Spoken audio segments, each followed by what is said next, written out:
Hey everybody, what is going on? Hexlex here. I got another Master Duel video for you. Coming at you with some pure Dracotail.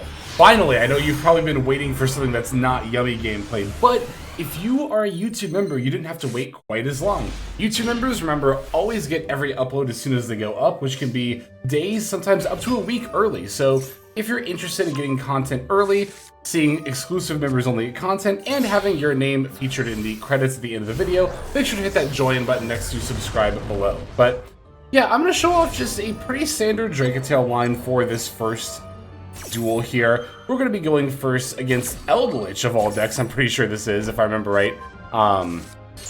And yeah, this will be kind of the standard, like, Lucius plus any Dracotail name combo line, where we're going to end on the spheres. We're going to get spherical in addition to the rest of our Dracotail end board. So yeah, going to pure Dracotail, which has been quite popular following the Duelist Cup. You know, it's really funny. When I showed off pure Dracotail lines initially, everyone was like, oh, isn't Branded just going to be better? And I was like, oh, I'm more willing to wait and see, instead of just blanket saying that. And I did buy into the Branded Dracotail hype. Not that Branded Dracotail is a bad deck, but it's funny how, you know, the very common sentiment was Branded Dracotail is best. And then after Duelist Cup, now all of a sudden I see everybody in the comments being like, oh, well, of course you wouldn't want the bricks of Albaz and Frexel. And it's like, it's just kind of a good reminder that rather than kind of always following what people are saying and forming your opinion around that, it's good to just play and get your own take, right? That's just how I feel about it. Anyway, so they're going to go for Reasoning, and I called level 1 because if I see Reasoning, I'm going to assume it's Infernoid, and Infernoid Decatron is not only one of their best monsters, but it's also one of the only things they summon off of Reasoning. So I called level 1 for that reason, but they just peeled Eldlich off the top of the deck. So I was like, oh, okay, well that works. So they're going to turn the Eldlich into the Fallen Angel of the Golden Land, which I'm going to respond by using my Spheres effect. So of course the Fallen Angel of the Golden Land can activate when sent from the field to the graveyard. I don't want them to do that, so we're gonna bounce it instead. Sphere is going to summon Malulu. Now, I could have used Sting here to banish the Eldlich out of the graveyard, but I started thinking about it and I was like, you know, I could also just use Horn to bounce it, and then I could save Sting for if they get another Eldlich or even the same one into the graveyard later. Plus, maybe they'll have one of the Eldlich trap cards that I want to banish out of the graveyard. So that's why I didn't use Sting right off the bat here. I actually didn't really feel it was necessary. Plus, the Eldlich summoned this way only prevents itself from being destroyed by card effects, so we can definitely still bounce it. They're going to set 3 and then go for the Delta of Invitation. Wandering Titan's going to activate and they send from the deck to the graveyard. This will allow them to send as many cards you control to the graveyard as possible. And if you do, special summon this card. Then, send cards your opponent controls to the graveyard up to the number sent by this effect. So, I'm really glad I saved the Dracotail Sting for this exact interaction. Because basically, by banishing the Wandering Titan of Tartarus out of the graveyard, my opponent will have to resolve the effect. They'll send as many cards as they control the graveyard as possible. Then, they won't be able to special summon this card. And since they won't be able to special summon it, then they won't be able to send my cards to the graveyard. And as you can see, they concede right off the bat because they know this exact interaction is coming up. It's kind of like Nibiru versus Murakumo, right? How if you activate Nibiru and your opponent chains Murakumo, you can just discard the Nibiru, board wipe, and then not give them the token. The same thing was about to happen here.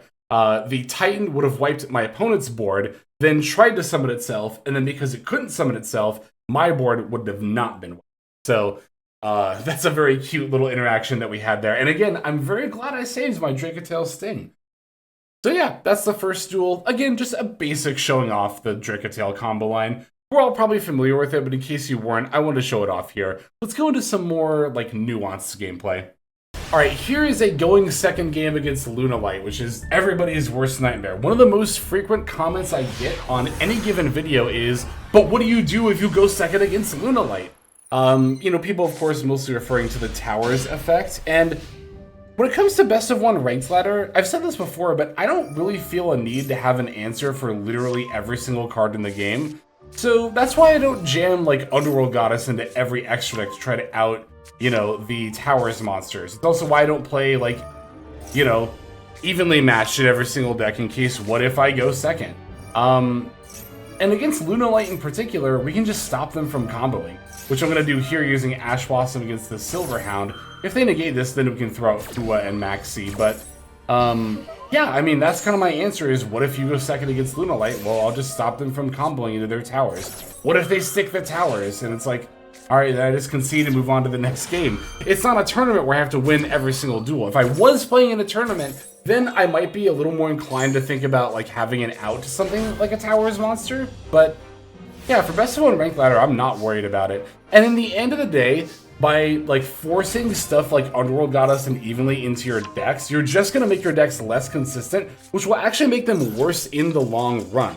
Yeah, this is gonna be a pretty short replay here, because my opponent concedes pretty much right after I summoned Lucius, but I still wanted to show this going second game against Lunalight to sort of highlight this.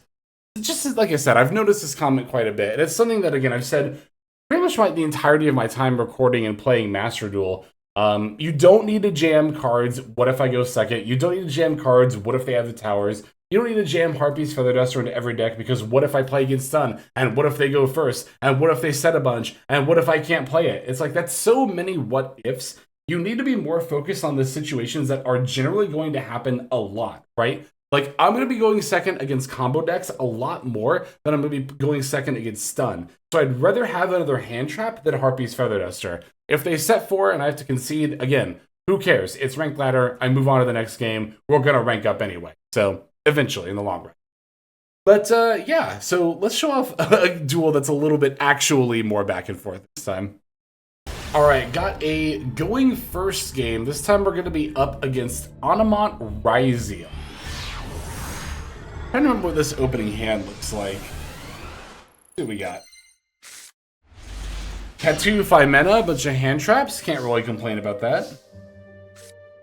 We're going to activate Ketu here, and I'm going to add Malulu instead of Lucius. And the reason that I did that is because I thought this would play a lot better against Droll and Mockbird. Like, Ketu for Lucius would basically leave the Lucius kind of dead on arrival, so I'd rather go for Malulu and then fuse that with the 5 mana in hand. Alright, so now we can make Arthelion. Arthelion can wheel back the 5 mana. Now you'll notice I didn't bother giving up any of my hand traps here to add back the Malulu as well, because I didn't really think there was much of a need for that, honestly. It's one of the biggest misplays that I've seen Dracotail players make on ranked ladder is, oh, this Ash Blossom against Rahu is pretty brutal. One of the biggest misplays I'll see people make is they'll Arthelion, fuse away a bunch of hand traps in their hand, and then just add them right back. And it's like, the only thing you're doing by doing that is you're showing your opponent, like, basically what you have access to.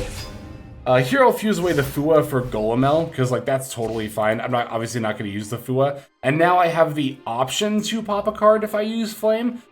But I'm not going to necessarily wait for them to put a card in the field before I activate Dracotail Flame.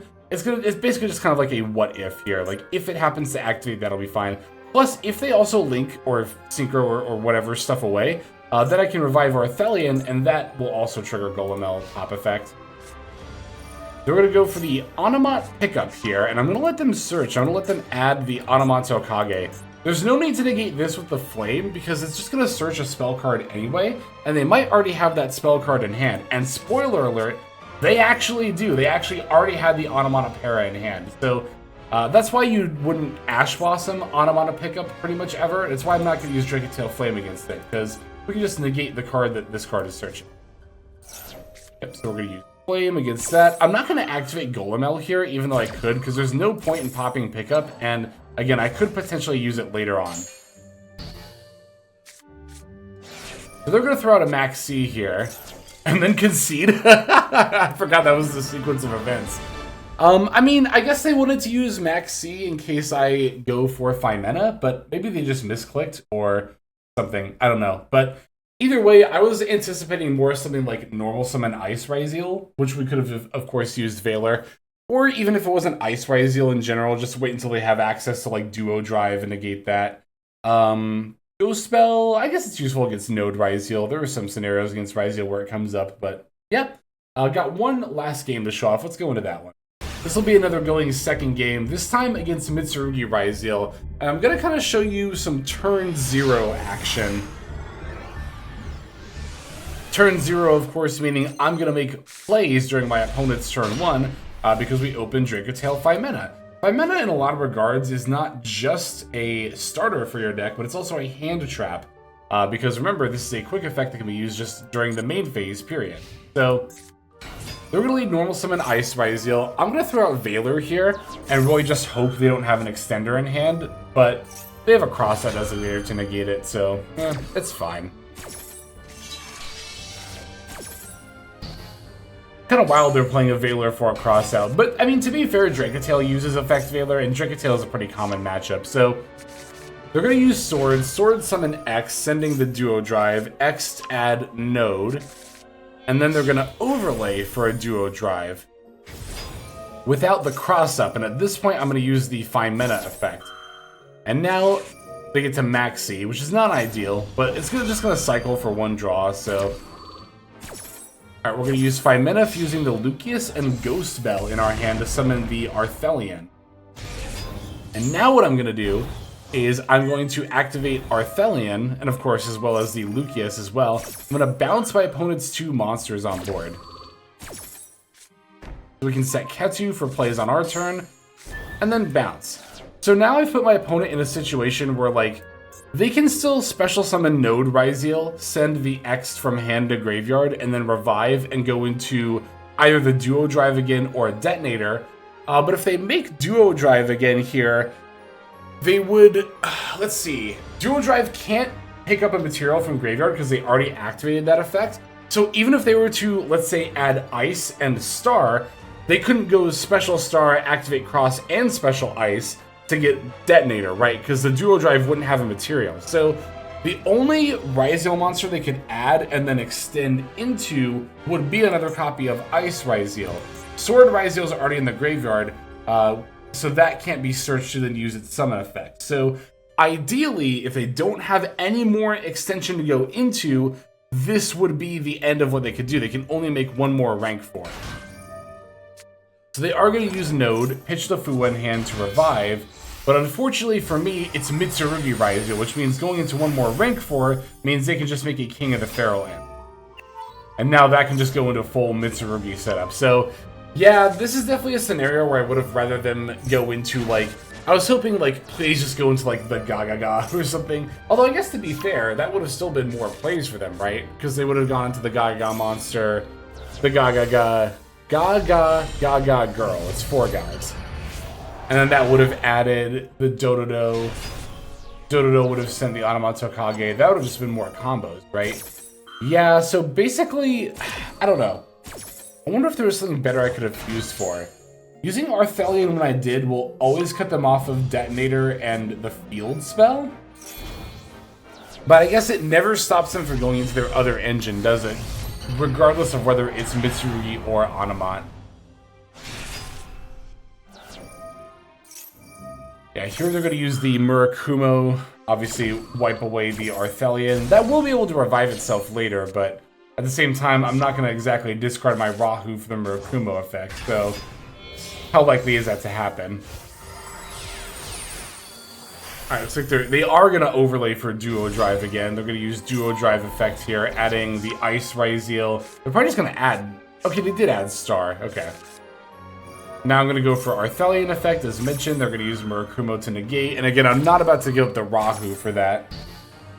So at this point, I was like, okay, they still really just have the Murakumo here, right? Like, but they're going to go Prayers, Revive Saji, Murakumo, Search, Great Purification. And at that point, I was kind of like, okay, I don't really think I can play through this anymore. Because, like, I mean, yeah, I could go activate Ketu, they Great Purification, activate Rahu, they Murakumo. I discard my last card to get it to resolve, but I have one, in a perfect world, I have one resolved Rahu against, like, their 6-card hand plus everything they have on board. Yeah, I don't think I have really a real chance of winning this duel. So Yeah, I wanted to show some amount of turn 0 action, but unfortunately in this game it was not enough to beat our opponent. Alright, let me show you the deck list and then we'll finish off the video here. Alright, so here's the list for pure Dracotail. It's not anything creative at all, it's extremely standard. In fact, it's even a little bit suboptimal because I only own one Secretarian Dragon, and I kind of don't feel like crafting another one, so instead I'm just playing, ironically, Underworld Goddess. Even though I was like, oh, you don't need to play this to have a towers to out Lunalight every single time, here I am playing it, because I really couldn't think of anything else I wanted for the extra deck. Actually, I was kind of considering the Gorgon. Gorgon of Xylophonia wouldn't be bad for situations where you make Cross Sheep. You could link off Cross Sheep plus whatever other random monster to make the Gorgon here. But I never summon Cross Sheep. I literally never make this card, so I don't really know how valuable that is. To be fair, it'll probably come up more often than the Underworld Goddess, so I think that this is actually probably the better way to go. But it is kind of funny that I was like, you don't need Underworld Goddess in your extra deck, while I'm playing Underworld Goddess in my extra deck. But yeah, we got the full playset of Cartesia here, which even in a pure build, we can definitely make use of the main phase quick effect fusion. It's a lot like Malulu in that regard, right? Just another option to be able to fuse into. Plus, it can recur itself very easily because we're going to be sending fusion monsters to the graveyard. I mean, especially if we're doing the Spheres line, right? That always links away the Arthelian, which will trigger the Cartesia to be live. So Cartesia ends up being a pretty solid normal summon for this deck if you don't open like Lucius or Malulu. Yeah, having Cartesia plus one of these random Dracotail monsters is definitely still a very good way to open. And that's also why we can afford to play like 3 Orgola and 2 Pan. And not only because of the Cartesia, but also just opening a Dracotail monster makes our other Dracotail starters a lot better. Pure Dracotail in general is a little bit weird in that it tends to not play Call by our Crossout. That's because we value having monsters so highly that the only spell and trap cards we want to play are the ones that we absolutely have to. 1 copy of each of our Dracotail trap cards, and then 3 copies of each Rahu and Ketu. But yeah, otherwise we're on all either Dracotail monsters or hand traps in order to make our deck as consistent as possible. Loving Ghost Spell in this format, it is not only good against Yummy, but of course this deck as well. So if you were playing Red Reboot before, I think it's time to take those out of your deck, because that was useful against Dracotail and Malice, but Malice is not being played nearly as much. I think it's still quite good, but it's not being played as often as, you know, Yummy and Dracotail, and Ghost Spell is good against those decks. Yeah, not really much else to say about the build here. Like I said, it's extremely standard, especially for what we've been seeing for pure Dracotail post-Duelist Cup. Again, I do think it's kind of funny that, like, and again, I was very guilty of this too. Before the Duelist Cup, you know, the common sentiment was like, why bother playing pure? Branded or Magistus are always going to be better.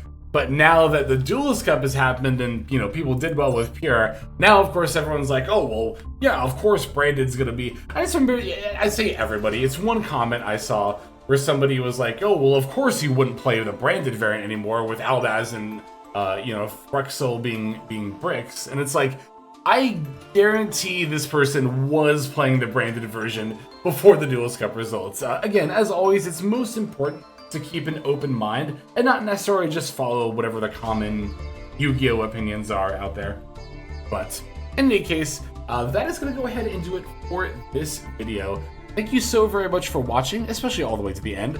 But thank you especially to our YouTube members and Patreon subscribers. Let's move on to our outro so we can thank them especially. Hey everybody, Hexlex here. Thank you so very much for watching all the way to the very end of the video, which by the way is one of the best ways to support the channel. Speaking of supporting the channel, take a look at the names on screen. These are folks who have been so generous as to either join as a YouTube member or subscribe over on patreon.com/Hexlex to support. There's also perks for doing so. If you would like to see YouTube videos early, as well as some exclusive videos that get uploaded to YouTube, but for one reason or another I decide not to publish, definitely go ahead and hit that join button to see content early, as well as some exclusive content. If you're looking for more exclusive content, over on patreon.com, I upload exclusive videos that are not posted on YouTube just about every single day. Whether you choose to subscribe over on Patreon, join as a YouTube member, or simply continue to watch, your support is greatly appreciated. Thank you so very much. But for now, this is Hexlex. I am signing out, and I hope that you have a fantastic day.